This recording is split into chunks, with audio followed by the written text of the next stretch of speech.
Voilà, donc nous sommes arrivés actuellement à la deuxième partie donc, de ce grand message, l'enseignement le plus détesté, l'enseignement donc le plus haï, un enseignement biblique évidemment, donc selon la parole de Dieu, mais il est détesté et j'en ai parlé durant la première partie. Si vous n'avez pas écouté la première partie, vous devez absolument l'écouter pour donc suivre évidemment le déroulement, je dirais, de la pensée donc de cet enseignement. Particulièrement, on va lire donc maintenant dans Philippiens, chapitre 1er, et nous allons lire au verset 27. Philippiens, 1er chapitre, verset 27, où l'apôtre Paul dit seulement « Conduisez-vous d'une manière digne de l'évangile de Christ, afin que, soit que je vienne vous voir, soit que je reste absent, j'entende dire de vous, à votre sujet, que vous demeurez ferme dans un même esprit, combattant d'une même âme pour la foi de l'Évangile, sans vous laisser aucunement effrayer par les adversaires, ce qui est pour eux une preuve. Quelle preuve? Une preuve qu'ils sont perdus, une preuve de perdition. Mais pour vous, c'est une preuve de salut. Et cela de la part de Dieu. Amen. Nous allons maintenant aller dans un deuxième passage, si vous voulez bien, de la parole de Dieu. Et c'est 1 Jean, chapitre 4. 1 Jean, chapitre 4. Première épître de Jean, chapitre 4. Et nous allons lire maintenant quelque chose concernant les faux docteurs, les faux enseignements. 1 Jean, chapitre 4, et au verset 4. Vous, petits enfants, vous êtes de Dieu, vous appartenez à Dieu, et vous les avez vaincus, les faux prophètes, parce que celui qui est en vous est plus grand que celui qui est dans le monde. Eux, ils sont du monde. C'est pourquoi ils parlent d'après le monde, et le monde les écoute. Nous sommes de Dieu. Celui qui connaît Dieu nous écoute. Celui qui n'est pas de Dieu ne nous écoute pas. Et c'est par là, par ce moyen-là, que nous connaissons, nous reconnaissons l'esprit de la vérité et l'esprit de l'erreur. Amen. Seigneur, nous désirons entendre ta voix et nous voulons que le Saint-Esprit continue à nous parler. Merci Seigneur de ce que tu nous avertis, de ce que tu es bon Seigneur pour nous montrer le prix à payer, pour garder l'Évangile serré sur notre cœur jusqu'à la fin. Aide-nous à payer le prix qu'il faut, Seigneur, pour garder la vérité, pour garder ta parole, Seigneur, parce que nous savons que cette parole est malmenée dans les temps de la fin, Seigneur, et qu'il y a beaucoup de dérives. Aide-nous, s'il te plaît, Seigneur, à bien comprendre ton message, à bien le saisir. Au nom puissant et merveilleux de Jésus, Amen. Et tout le peuple dit Amen. Gloire à Dieu. On peut s'asseoir, frères et sœurs. Alléluia. Gloire au Seigneur.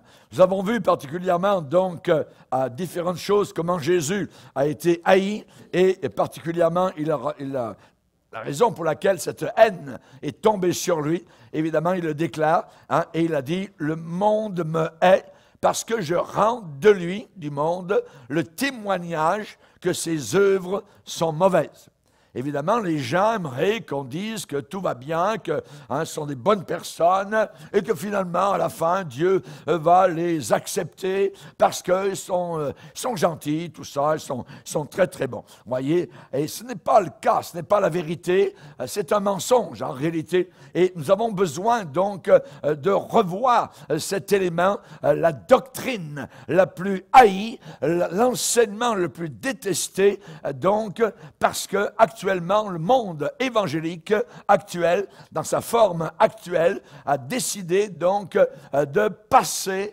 au-delà de la parole du Seigneur. Et particulièrement, donc, on a décidé que dans l'Église maintenant, eh bien, Jésus devait absolument nous rendre heureux, sans aucune souffrance, sans aucune maladie, sans aucun problème, et que maintenant, nous devions être prospères matériellement, avoir du succès, la réussite, et évidemment, donc, même, on est comme des petits dieux, et ce que nous parlons, on peut même créer des choses. Imaginez, donc, on invente toutes sortes d'idées dans l'Église, et les chrétiens avalent cela, évidemment, donc, facilement. Pourquoi? Parce qu'ils ne connaissent pas la parole de Dieu, et évidemment, donc, ils sont en train de dériver. Aujourd'hui, particulièrement, donc, on veut que les chrétiens soient des petits dieux, et nous ne serons jamais des petits dieux, nous serons toujours des pécheurs sauvés par la grâce de Dieu, ou des pécheurs perdus parce que nous aurons refusé la grâce du Seigneur. Alors, par exemple, si je dis aux gens, par exemple, je leur dis en témoignant autour, vous savez, Jésus va vous donner la vie éternelle, mais en même temps, Dieu accepte toutes les religions, tout ça, n'importe laquelle. Alors évidemment, c'est très plaisant d'entendre des choses semblables, mais ce genre de message n'est pas du tout offensif, voyez, et donc on n'a même pas besoin de croire la Bible, voyez, et on peut dire que la Bible n'est pas toute vraie. Et en Amérique du Nord, 55% des évangéliques disent que la Bible n'est pas toute vraie. Quand vous avez ça, la moitié, imaginez, donc, disent une chose semblable, c'est un mensonge. Ou alors, par exemple, si on déclare, vous savez, la Bible est un livre merveilleux qui a beaucoup de vérité, mais elle n'est pas toute vraie. Il y a beaucoup de mythes à l'intérieur. Hein, il y a M-Y-T-H-E-S. Hein, vous savez, l'histoire d'Adam et Ève, tout ça c'est bien beau, mais il faut en prendre et en laisser. Hein, et là, quand vous commencez à ouvrir cette brèche, à ce moment-là, vous êtes très accepté par n'importe qui. N'importe qui. L'Évangile n'est plus une offense. Alors qu'en réalité, l'Évangile est offensant parce que l'Évangile dit que vous ne pouvez pas aller au ciel si vous n'êtes pas né de nouveau, si Jésus-Christ n'est pas votre sauveur, vous ne pouvez pas aller au ciel. Oui, mais je suis sincère dans ma religion, je suis mahométan, je suis bouddhiste. Non! Il faut que tu viennes à Jésus-Christ, c'est le seul moyen, c'est la porte étroite, c'est le chemin qui est resserré pour, évidemment, aller au ciel. Et le jour de la Pentecôte, où des milliers de personnes écoutaient l'apôtre Pierre qui prêchait à Jérusalem, il leur a dit, il leur a répété, il n'y a de salut en aucun autre.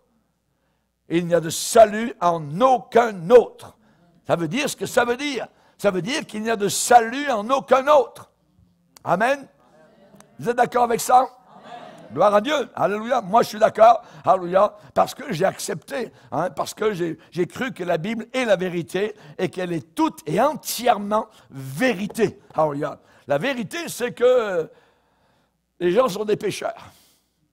Et les gens ne veulent pas accepter, hein, donc, ce fait qu'ils sont pécheurs, hein, que Jésus-Christ a dû mourir pour nos offenses et pour nos péchés. Et quand on ne croit pas cela, à ce moment-là, la personne est dans une position tellement trompeuse, tellement fausse, que cette personne croit des mensonges à un tel degré que la vérité vous paraît démoniaque. Ils ont dit à Jésus, tu as un démon. Voyez, tu as un démon. Voyez. Donc, ils n'ont pas cru Jésus. Et ainsi, ces personnes se dirigent donc vers la condamnation. Ils se dirigent vers la condamnation, ils sont condamnés parce qu'ils ne croient pas ce que la parole de Dieu donc déclare. Et ce qu'elle déclare ne peut pas être, je dirais, changé, ne peut pas être modifié d'aucune façon. Et c'est la raison pour laquelle c'est une doctrine qui est haïe, C'est là la profondeur du mal, la profondeur de la méchanceté dans laquelle la personne se trouve, et ainsi la personne se dirige vers l'enfer. avec tout son paquet de bonnes œuvres, avec un paquet de, Dieu va m'accepter parce que, et là la personne a juste son lit de mort se dit, ah oui, quand j'avais 25 ans, j'ai donné $50 à quelqu'un sur la rue, puis là Dieu accepte-moi Seigneur, voyez. Non, la porte du ciel va être fermée, parce que le seul moyen pour aller au ciel, c'est la croix, c'est le sang, il n'y a pas d'autre moyen, il n'y a pas d'autre moyen, et cela est offensif. Quand vous dites ça aux gens, ce que je suis en train de dire, et quand vous le dites aux personnes, c'est très offensant. Mais vous n'y êtes pas, ça n'a aucun sens. Voyez, Dieu est bon, hein, et on l'entend tous les jours. Et le pape répète ce mensonge, je dirais, à longueur d'année. Dieu est bien trop bon, il n'y a pas d'enfer, et ainsi de suite. Voyez, et les gens croient cela. Alors évidemment, quand on reconnaît d'une autre manière qu'on est des pécheurs et qu'on a besoin de la croix du calvaire, quand on reconnaît cela, quand on avoue donc cela, c'est la destruction immédiate de la maison de paille, les dominos tombent à terre, voyez, le pécheur avait bâti, je dirais, son petit château d'Espagne, voyez, et voilà que la vague de la vérité vient et casse tout ça, hein, détruit tout cela. Merci Seigneur. Jésus a dit, celui qui croira sera sauvé. Celui qui ne croira pas quoi? Le message de Jésus, la puissance du calvaire, pas la puissance de la religion. Jésus n'est pas une religion, il est Dieu, c'est lui qui sauve. Il est appelé le Sauveur, voyez. Et donc on croit Jésus ou on ne le croit pas. Et à ce moment-là, donc si je le crois, je suis sauvé, sinon je suis damné. Donc, c'est vrai que c'est la doctrine la plus haïe, mais en même temps, deuxièmement, c'est l'enseignement le plus distinctif. Et je vais m'expliquer. C'est-à-dire que le christianisme biblique a quelque chose qu'aucune autre religion ne possède. Je répète ça, aucune autre religion ne possède la doctrine, l'enseignement que nous, chrétiens, nés de nouveau, possédons. Parce que toutes les autres religions ont une sorte de forme d'œuvre, des œuvres à faire pour être sauvés. Toutes les autres religions. Ça dit quoi à peu près? En résumé, ça dit, il y a du bien en moi. Il y a du bon en moi et ce bon en moi peut accomplir mon salut, peut me faire obtenir la faveur avec Dieu et ce bien, ce bon qui est en moi peut me permettre de coopérer avec Dieu. Voilà un mensonge. Et beaucoup sont appâtés par ce mensonge-là. Ils mordent à la ligne. Toutes les religions, attention, et même toutes les fausses formes de christianisme disent que les gens sont bons. Je répète ça. Toutes les religions et même toutes les formes fausses de christianisme annoncent que les gens sont bons. Et ils enseignent que les gens ont suffisamment de bien en eux. Et ces religions et ces faussetés affirment que les gens ont une sorte de grâce, je dirais, en eux, qui leur permet de contribuer à leur salut. Ça va les aider à aller au ciel. Complètement faux. Complètement faux. Jésus a dit, si vous ne vous repentez pas, vous périrez tous de façon égale au rouleau compresseur. La réalité, c'est que personne ne peut contribuer à son salut. Si on peut contribuer à notre salut, enlevons la croix, enlevons Jésus. Jésus, tu n'as pas besoin de descendre sur la terre, j'aurais pu me sauver par mes bonnes œuvres, parce que je suis bon, je suis gentil, et ainsi de suite. Mais non, voyez. Les gens dans les religions, on leur enseigne qu'ils peuvent apporter un peu de religiosité, un peu de moralité, un peu de bonté humaine pour payer un peu leur salut en partie. toutes les religions pensent comme ça. Que ça soit catholique, que ça soit protestant, anglican, luthérien, bouddhiste, mahométan, allez-y, mettez-en toutes, disent cela. Et c'est faux. Parce que la vérité, c'est que la Bible dit « Nul ne vient au Père que par moi. » Uniquement par Jésus. Aucune œuvre. Nous sommes sauvés sans faire aucune œuvre méritoire pour aller au ciel. Et ça, il faut le savoir, il faut se le mettre dans le coco, il faut que ça rentre évidemment en nous, parce que notre nature pécheresse nous répète tout le temps qu'on est un peu bon, qu'on est un peu gentil et qu'on peut coopérer un peu avec Jésus. Oui, c'est bien beau, merci Seigneur, tu es mort sur la croix, mais moi aussi, je vais aider un peu à mon salut. Jamais. Jamais. Nous ne pouvons rien faire pour être sauvés. Il a tout fait. Il n'a pas dit « c'est accompli » en mourant. Il a dit « tout est accompli ». Tétélestai. Tout est accompli. Il a tout fait à la croix du Calvaire. J'ai rien fait. Tu n'as rien fait pour être sauvé. C'est lui. Et c'est la raison pour laquelle, sur une vie que je n'ai pas vécue, la sienne, sur une mort que je n'ai pas subie, la sienne, j'ai misé ma vie sur la terre et mon éternité totalement sur lui. On appelle ça la foi vivante. Amen. Alléluia. Gloire au Seigneur. Amen. Alors du bien en moi, pour aider un peu à accomplir mon salut, jamais. Jamais. Voyez. Donc, nul ne vient au Père que par moi, et il n'y a de salut en aucun autre. C'est la raison pour laquelle il y a plusieurs personnes qui sortent du catholicisme et de toutes ces religions et qui chantent avec joie, alléluia, le dimanche matin, un chrétien je croyais être, mais j'ignorais le bonheur, amen, que Jésus, mon divin maître, vient apporter dans un cœur, alléluia.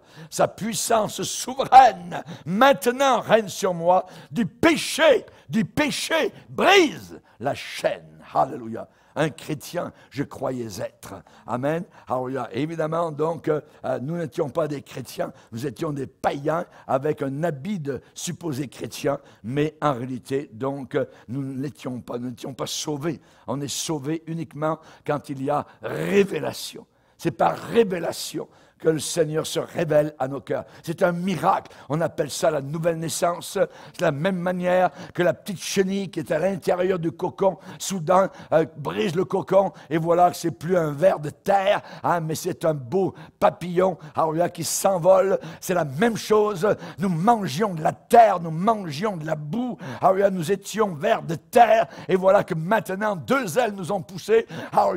Nous sommes multicolores. Amen. Dans la grâce de Dieu, dans l'amour de Dieu, dans la paix de Dieu, et nous volons, amen, jusque vers le ciel. Merci Seigneur, alléluia. La Bible dit dans Galates 2, 26, « Nulle chair ne sera sauvé par les œuvres. » Personne ne sera sauvé par ses œuvres, ses bonnes œuvres.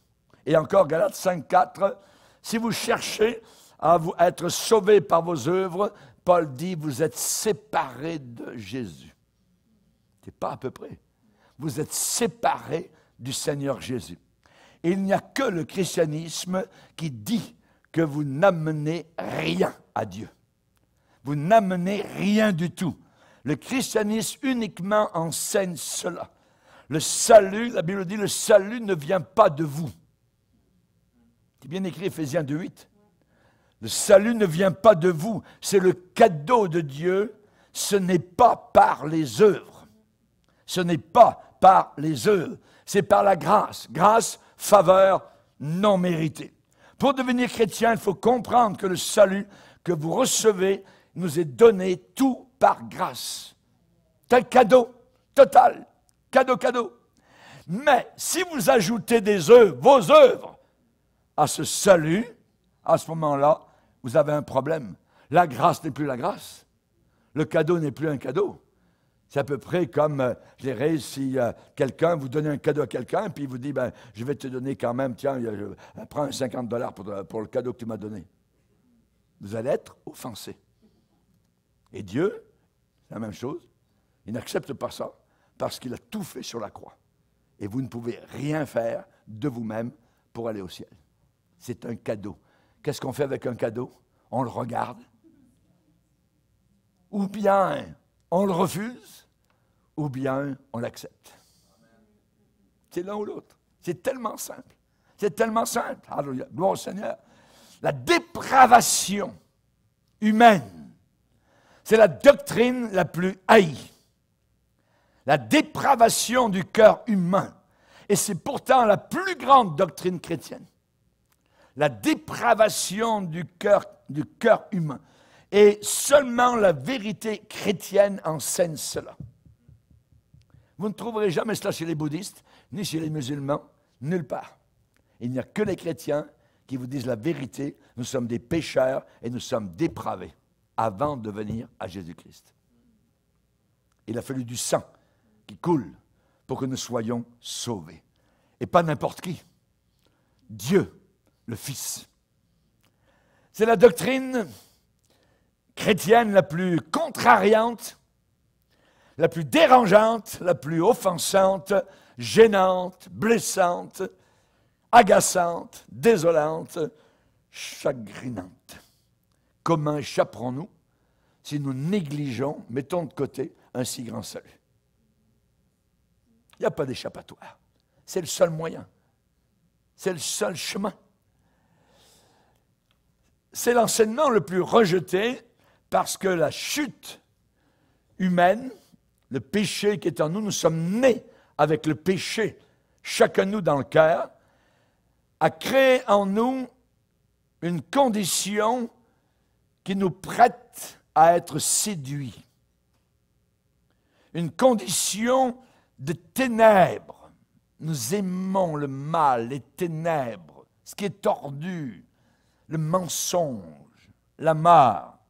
Et même notre raisonnement, nos pensées sont infectées par la chute. C'est quelque chose de terrible qui est arrivé dans Genèse 3. Le raisonnement humain ne peut pas non plus échapper à la chute de l'homme. La condition universelle maintenant des humains, c'est que nous sommes séduits par le Dieu de ce monde qui s'appelle Satan et qui a aveuglé notre intelligence et nous sommes devenus des incrédules. C'est ça, voyez. Et nous ne voyons pas briller la splendeur de la gloire de l'Évangile. Tout le monde et chacun est naturellement méchant. Chacun est essentiellement méchant et, je dirais, incurablement méchant. Il n'y a pas de guérison à cela dans ce monde. Vous pouvez essayer les thérapies, m'améliorer je dirais 1, 2, 3, 4, 5, 6, 12, les 12 pas d'amélioration pour arriver. Non, rien. La Bible est claire, le cœur est tortueux par-dessus tout. Il est tordu. Tordu par-dessus tout. Et il est méchant. Qui peut le sonder? Il y a juste Dieu. Il y a juste Dieu qui est capable de sonder le cœur humain. Et là, évidemment, donc, nous sommes naturellement méchants à un tel degré que nous ne voulons pas. Nous ne voulons pas entendre la vérité. Nous ne pouvons pas, je dirais même, croire à la vérité, ni venir à Jésus. Ouais. J'ai voulu, vous n'avez pas voulu. Alors les gens sont hostiles à l'Évangile, sont opposés, ils sont rebelles, ils regimbent. Et avant que nous acceptions, que nous reconnaissions que le Saint-Esprit travaille dans notre cœur, nous étions tous comme les autres. Nous étions tous comme les autres. La Bible dit, Éphésiens 2, chapitre 2. Et là, particulièrement, donc, c'est choquant. Quand nous disons cela, quand nous annonçons cela, ça crée un conflit. Les gens sont secoués, agités. Cela crée de l'opposition. Quand Étienne leur a dit la vérité, par exemple, à des Juifs religieux, la Bible déclare qu'ils sont mis en rage. Ils ont été enragés, ils ont commencé à prendre des pierres, vous voyez, c'est-à-dire qu'ils grinçaient des dents contre Étienne. Ils étaient furieux dans leur cœur. Même ils ont poussé des grands cris, sont bouchés les oreilles, ils ne pouvaient plus accepter ce que Étienne était en train de dire. Alors, ils l'ont traîné en dehors de la ville, et là, ils ont pris des pierres, des caillasses, paf, paf, paf, le sang a coulé. Étienne dit, « Ah, je vois le ciel ouvert, Jésus debout à la droite de Dieu, alléluia. » Et là, il est parti comme cela. Gloire au Seigneur. Mais les gens religieux ne pouvaient pas supporter le message qu'il annonçait. Les Juifs avaient une notion, je dirais, sentimentale de qui était Dieu. Même dans l'Église d'aujourd'hui, il y a des gens qui ils ont hérité de l'Église catholique, qui pensent que ce que l'Église catholique a enseigné, évidemment, était vrai. Ce n'est pas vrai. L'Église a enseigné un faux Jésus.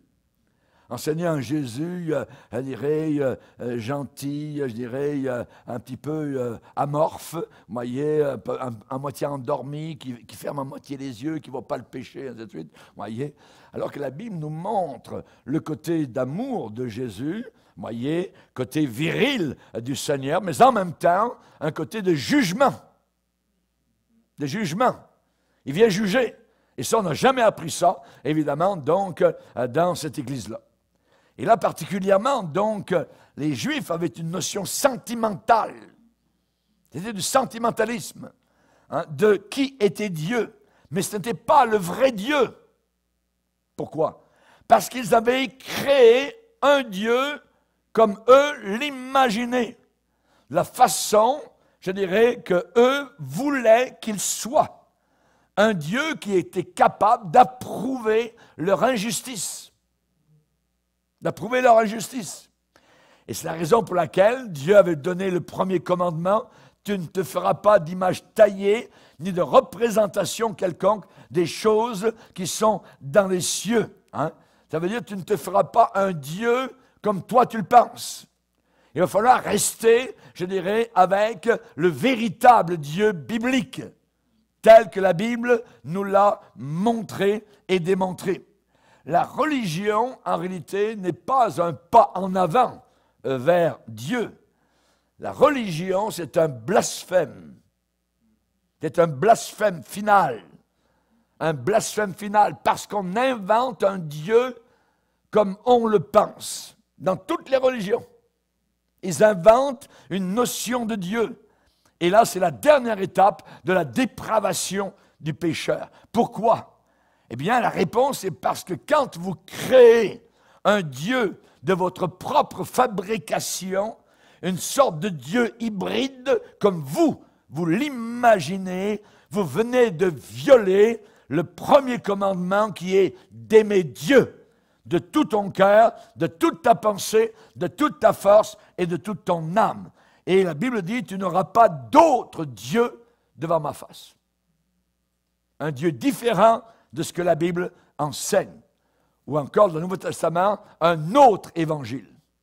Raison pour laquelle Paul s'est battu bec et ongle en disant « Je souffre à cause de mon évangile ». Pronom possessif, c'est-à-dire mon évangile, parce qu'il y a d'autres évangiles à côté du mien. Il y a d'autres gens qui enseignent toutes sortes de bébelles, toutes sortes de faussetés. Alors je me bats pour mon évangile, le véritable. Voyez. Et là, particulièrement, donc, nous voyons que pour nous chrétiens, nous n'avons pas de place pour un autre Dieu. La religion, évidemment, est un blasphème. Pourquoi? Parce que dans les religions, c'est un Dieu inventé à leur image, comme eux le pensent. La religion n'est pas un pas de l'avant en direction de Dieu, c'est un blasphème final. Toutes les religions sont des blasphèmes. Toutes. C'est très dur pour les gens de comprendre, d'avaler ça, parce que beaucoup de gens trouvent leur chemin dans la religion comme une nécessité au travers de laquelle ils se pensent aussi bons que les autres et ça leur enlève leur sens de culpabilité. Je fais ma religion. Voyez? Ils vous le disent quand vous témoignez. Elle ne vient pas m'achaler, tout ça, elle ne vient pas me déranger. Je fais ma religion. Ils ne veulent pas de ce sens de culpabilité que l'évangile que nous leur annonçons va leur procurer. Ils n'en veulent pas. Donc, il faut comprendre que l'homme est au plus haut point du péché, au pinacle du péché, Et quand est-ce que cela arrive? Quand il est dans une fausse religion. Quand il a inventé un faux Dieu, un faux Christ, un faux évangile, un faux Saint-Esprit. Un Saint-Esprit qui met par terre des centaines de personnes, devant des prédicateurs, vous le voyez sur Internet. Le gars, il bouge la main, et puis là, vous avez 400 personnes qui tombent par terre. C'est diabolique. C'est Satan, ce n'est pas le Saint-Esprit. C'est un faux évangile. Et si vous embarquez là-dedans, vous allez dans le train de l'enfer. C'est très dangereux. Satan est un serpent, le plus rusé. Le plus rusé. Donc, la religion, ce n'est pas un progrès. C'est le pire blasphème de tous les blasphèmes. C'est le péché le plus odieux, le plus abominable. C'est quoi? Avoir un autre Dieu que le vrai Dieu. Avoir un autre Jésus que le vrai Jésus. Avoir un autre évangile. Et l'apôtre Paul se bat en parlant de ces faux apôtres qui annoncent un autre Jésus, un autre évangile, un autre Saint-Esprit. Très dangereux. Et il dit que si quelqu'un annonce un autre évangile, que la personne qui annonce cela soit maudite. C'est pas à peu près. Jésus a dit lui-même, si votre justice ne dépasse pas, ne surpasse pas celle des pharisiens, vous n'entrerez pas dans le ciel. Parce que les pharisiens, leur justice était une fausse justice. Ils faisaient toutes leurs œuvres pour être vus des hommes. Mais derrière, c'était des pourris, c'était des blasphémateurs, c'était des hypocrites. Tous les pharisiens étaient des hypocrites. Jésus leur a dit dans Matthieu 23, relisez bien votre Bible. Isaïe 64 nous dit, votre justice, c'est quoi? C'est-à-dire vos bonnes œuvres, vos œuvres justes, ne sont rien d'autre qu'un vêtement sale, souillé. Aux yeux de Dieu, c'est ça, vos bonnes œuvres. Et les gens pensent aller au ciel avec leurs bonnes œuvres. Vêtements sales. Donc, on a besoin de réajuster dans les temps de la fin parce que le diable travaille au travers du monde religieux. On connaît toute la Bible par cœur. Est-ce que vous comprenez qu'il y a maintenant un défi vis-à-vis de l'évangélisation lorsqu'on apporte l'évangile à des gens qui ne le connaissent pas? Il faut savoir que vous parlez à des gens qui haïssent l'évangile que nous annonçons. Dès le départ. C'est là où le bas blesse, c'est là où l'évangile blesse. Le lieu de départ pour l'évangélisation, c'est que les gens reconnaissent leur péché. Leur péché. Généralement, les gens vont tourner autour du pot. Ouais, mais tout ça, mais les païens là-bas, qu'est-ce qui va leur arriver? Hein? Dès qu'on arrive au péché. Jésus a rencontré ça avec la Samaritaine. Elle a parlé de religion. Jésus l'a dénoncé. L'homme avec lequel tu vis maintenant n'est pas ton mari. Tu ne vas pas au ciel, tu es une concubine.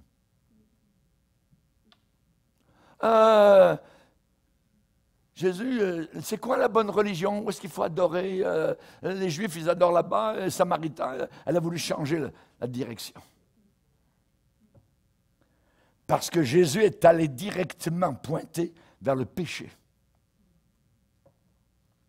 Et les gens ne veulent pas faire face à ça, à leur péché. Les gens sont à contre-courant. À contre-courant. Ils sont incapables d'écouter la vérité, de la comprendre et de s'y soumettre. Ils n'aiment pas la vérité. Ils aiment le mensonge. Et ils sont donc incapables, par eux-mêmes, de venir à Dieu ou à Jésus-Christ. La Bible dit, celui qui avoue ses péchés et qui les délaisse obtient miséricorde. Mais ils ne sont pas prêts à les avouer, ni à les délaisser. Des gens, par exemple, vivent en concubinage, ouais, c'est bien beau, ça, mais ouais, là, on touche 2 chèques du gouvernement, puis là, si j'ai mis ma vie en règle avec le Seigneur, j'aurais plus qu'un seul chèque. Ah ben, choisis. Tu préfères l'argent va te brûler jusqu'au fond de l'enfer. Donc les gens préfèrent 1000 fois trouver leur chemin dans une fausse religion. Alors par où commencer avec le pécheur? Il faut que le pécheur sache bien, connaisse bien la vraie condition de sa nature en lui. Il est un pécheur. Il faut lui présenter les 10 commandements. 10 commandements condamnent. T'as jamais menti? T'as jamais convoité? T'as toujours honoré ton père et ta mère? Et ainsi de suite. Et là, ouais. Il faut que la personne se sente coupable. Une personne ne peut pas être sauvée en venant juste à l'assemblée, ou n'importe quelle assemblée, s'asseoir dans un bon siège, tout ça, et puis louer le Seigneur. C'est un païen qui vient à des réunions, c'est tout. Et vous pouvez avoir des pasteurs païens qui enseignent. Nous sommes dans cette situation aujourd'hui. Donc, c'est une doctrine la plus détestée, un enseignement le plus haï, le plus distinctif du christianisme, mais en même temps, c'est l'enseignement le plus minimisé. Pourquoi? À cause de ce que je viens de vous dire. C'est tellement offensant. Un esprit en face de vous qui est contrôlé par Satan, séduit par le mensonge de sa religion. Il est déchu, il est tombé, il est loin de Dieu, il est mort, il est ignorant, il est coupé de Dieu, même s'il prie. La Bible parle dans le proverbe de la prière des païens. Que pouvons-nous dire de plus? Nous sommes, nous, en train d'évangéliser dans une position très difficile. Si on peut arriver à continuer la conversation avant qu'ils nous mettent dehors, oui, sans être jetés dehors, on peut ajouter simplement, c'est ce que dit la Bible. C'est ce que dit la Bible. Voyez? Donc, il faut bien relire Éphésiens 2. Vous étiez morts par vos offenses et par vos péchés. Mort, c'est mort. Un cadavre, il est mort. Ça veut dire qu'il n'y a aucune vie. La personne peut être religieuse, mais elle n'a aucune vie de Dieu, coupée de Dieu. Aucune capacité. Le cadavre ne donne aucune réponse. Il n'y a aucune impulsion, aucune compréhension. Vous étiez morts par vos offenses et par vos péchés, dans lesquels vous marchiez autrefois selon le train de ce monde. Éphésiens 2. Donc ça veut dire, avant de devenir croyant, vous étiez un mort ambulant. A walking dead. Qui est-ce qui nous contrôlait? Qui nous contrôlait? La Bible dit, on continue le texte, Éphésiens 2, le prince de la puissance de l'air. C'est qui ça? Le prince de la puissance de l'air, c'est Satan. Satan nous contrôlait. Voilà notre condition telle qu'elle était avant d'être sauvés, un mort ambulant. N'étions pas nés de nouveau. Nous avions en nous l'esprit qui agit maintenant dans les fils de la rébellion, dans les fils de la désobéissance. Donc on vivait dans la mort. On vivait dans la mort. On n'est pas attiré vers Dieu, pas attiré vers les réunions, pas du tout, pas attiré vers la Bible. Mort. On vivait dans un monde déchu que nous aimions. Nous vivions dans un système de méchanceté sous la pleine puissance de Satan qui n'œuvrait pas uniquement autour de vous, mais qui œuvrait en vous, à l'intérieur. Ça ne veut pas dire que vous étiez possédé, mais il œuvrait à l'intérieur de votre cœur. Et comment cela vous avait-il affecté? Eh bien, la Bible dit, Éphésiens 2, 3, on vivait selon les convoitises de la chair. Et nous accomplissions les désirs de la chair et de nos pensées. Et par nature, nous étions des enfants gentils, bons. Non. des enfants de colère. Comme les autres. La Bible ajoute, comme les autres. Comme les autres. Donc, on se dirigeait, à ce moment-là, de façon naturelle, vers la colère de Dieu, et cela est vrai pour chacun. Chaque personne. Éphésiens 4, 17 dit que nous marchions selon les vanités de nos pensées. Ça veut dire la futilité, la nullité, des balivernes, des babioles, des niaiseries. On avait l'esprit vide, on avait le coco complètement vide. Vide. Par rapport à la vérité. La Bible dit que notre intelligence était obscurcie. Les blinders étaient descendus. On était étrangers à la vie de Dieu, on était marqués par l'ignorance, plus que ça, l'endurcissement du cœur. Un cœur dur. On en est là. C'est là la vérité. C'est là la réalité. Voilà la triste condition humaine. Et c'est la doctrine la plus détestée, la plus haïe, la plus distinctive parmi toutes les religions et la plus minimisée. On n'en parle pas. Livré à la dissolution, à la sensualité, pour pratiquer, commettre toute espèce d'impureté jointe à l'amour de l'argent. Voilà ce que la Bible enseigne. Il suffit de lire la Bible, Éphésiens 4, 19. Donc, on peut retourner à la Genèse. À la Genèse, Dieu a regardé l'humanité. La Bible dit, la méchanceté des hommes était grande sur la terre et toutes les pensées de leur cœur se portaient chaque jour uniquement vers le mal. La méchanceté. Genèse 8, 21, les pensées du cœur de l'homme sont mauvaises dès sa jeunesse, dès qu'il est jeune. Jérémie, le prophète, dit, le cœur de l'homme est tortueux, trompeur, fourbe, avec duplicité, par-dessus tout et désespérément méchant. Il y a des chrétiens qui ne sont même pas sauvés. Paul dit que l'affection de la chair, c'est la mort. C'est la mort. Vous aimez la chair, les œuvres de la chair, les convoitises de la chair, vous êtes sur le chemin de la mort. Vous êtes sur le chemin de la mort. On va le lire, on va le relire, Romains 8.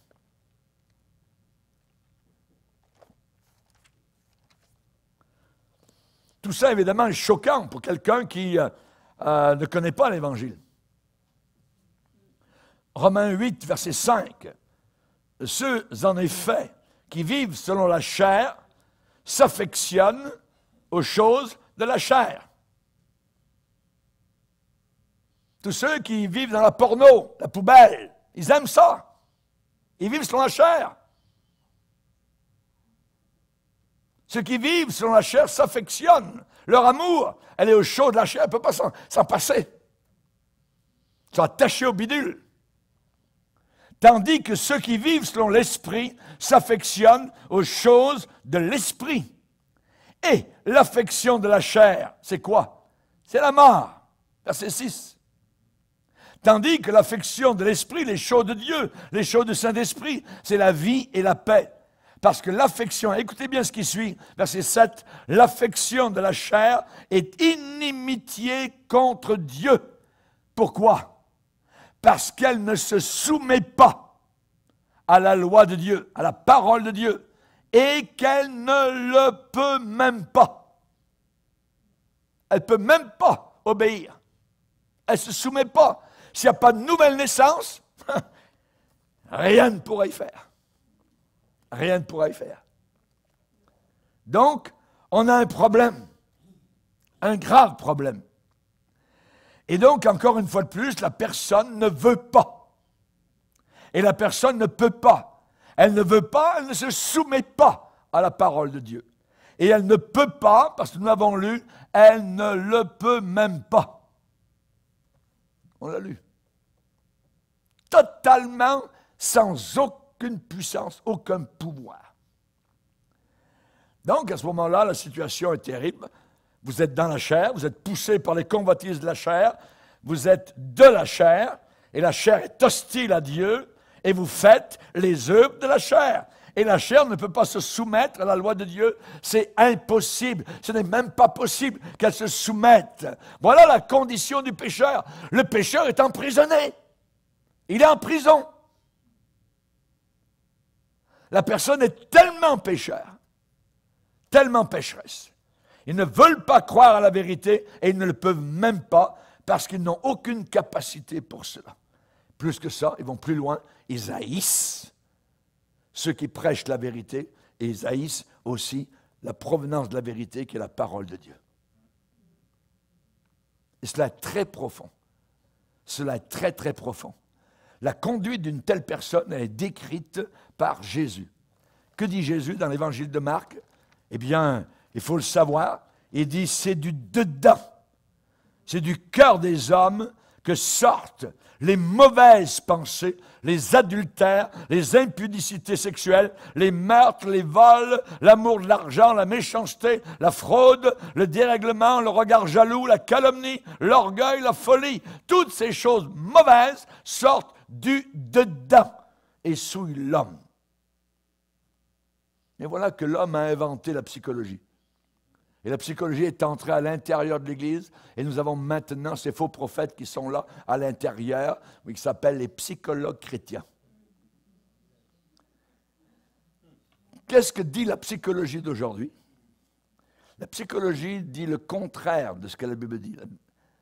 La psychologie dit « je suis une bonne personne », mais ce sont les gens qui me blessent. J'ai été blessé. Les gens m'ont blessé. Ce sont les autres qui m'ont fait du mal. Ce qui ne va pas avec moi provient pas de moi, mais des agissements et des actions de quelqu'un contre moi. Je suis une victime. C'est moi la victime. Voyez. Que dit Jésus à cela? Non. Non. Jésus dit que le problème n'est pas là. Jésus dit que c'est ce qui sort de l'homme qui le salit, qui le souille. C'est à l'intérieur de la personne. La personne est pécheresse, la personne est pourrie. Ce qui ne va pas avec la personne, c'est ce qui est à l'intérieur de cette personne. Car c'est du dedans, c'est du cœur des hommes que sortent les mauvaises pensées. Et l'homme ne pourra jamais s'en sortir tout seul. Jérémie déclare à un endroit, chapitre 13, en disant, « Est-ce que le léopard peut changer ses taches? Est-ce qu'un Éthiopien, un noir d'Afrique, est-ce qu'il peut changer sa peau? Jamais. Impossible. Et l'homme de lui-même est incapable de changer. Je vais m'améliorer. No way, tu ne t'amélioreras jamais. Tu as besoin de la croix. La solution, c'est le sang. La solution, c'est Christ cloué. C'est le seul qui a écrasé la tête du serpent, qui te ment continuellement. Et l'apôtre Paul a résumé tout cela en disant, il n'y a pas de juste, pas même un seul. Pas même un seul. Et ça, c'est un diagnostic sur chacun, chaque personne. Pas un seul. Pas un seul. Résumons, nous sommes méchants, égoïstes, têtus, incapables, morts, dans l'obscurité, ignorants, prisonniers, avec absolument aucune capacité whatsoever de faire quoi que ce soit pour pouvoir changer notre situation. Nous sommes prisonniers. Nous sommes assis dans les ténèbres. C'est notre position. On ne peut rien y faire. Mais il est dit, le peuple assis dans les ténèbres a vu une grande lumière. La seule lumière qui peut venir dans ce puits, dans cet abysse, sur ceux qui étaient assis dans la région et l'ombre de la mort. La lumière s'est levée. C'est Jésus-Christ uniquement qui peut sauver. Il n'y a personne d'autre. Tu ne pourras jamais y arriver de toi-même. Jamais. Essaye, et puis dans 20 ans, viens me voir si je suis encore vivant. un léopard peut-il changer ses taches? La seule réponse, comment m'en sortir? Il y en a un seul qui peut faire quelque chose vis-à-vis de ce triste état. C'est celui qui était envoyé, bouée de sauvetage. Alléluia. À tous ceux qui l'ont reçu, il a donné le pouvoir de devenir enfants de Dieu. C'est une naissance nouvelle, divine, miraculeuse, qui ne vient pas de l'homme, lesquels sont nés non du sang, ni de la volonté de l'homme, ni de la volonté de la chair, mais sont nés de Dieu. Alléluia. Dieu est intervenu, Dieu est venu, je suis dans le puits, et voilà qu'une main se tend vers moi, et je saisis cette main, et elle me sort de mon trou. Merci Seigneur, c'est le seul qui peut me sauver. Il est un sauveur, et nous-mêmes, nous ne pouvons rien ajouter à cela. Comment m'a-t-il sauvé? À la croix du calvaire, il a pris ma place, il a payé pour mes péchés. Il a pris mes péchés sur lui. Inimaginable. Et il a payé le prix de mes péchés, qui est la mort. Le salaire du péché, c'est la mort. C'est lui qui est mort à ma place. Alléluia. Gloire au Seigneur. Que Dieu soit béni.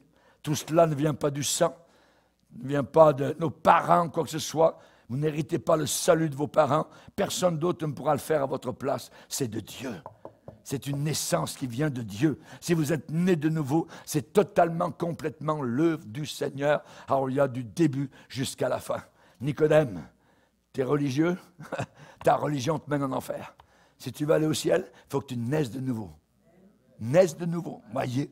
Et Nicodème a compris, évidemment, donc, je dirais, l'image, voyez, c'est que lui ne pouvait jamais le faire. Amen. En terminant, quelle contribution avez-vous apporté à votre naissance de votre mère? Quand votre mère vous a mis au monde, c'est quelle contribution vous avez apportée? Rien.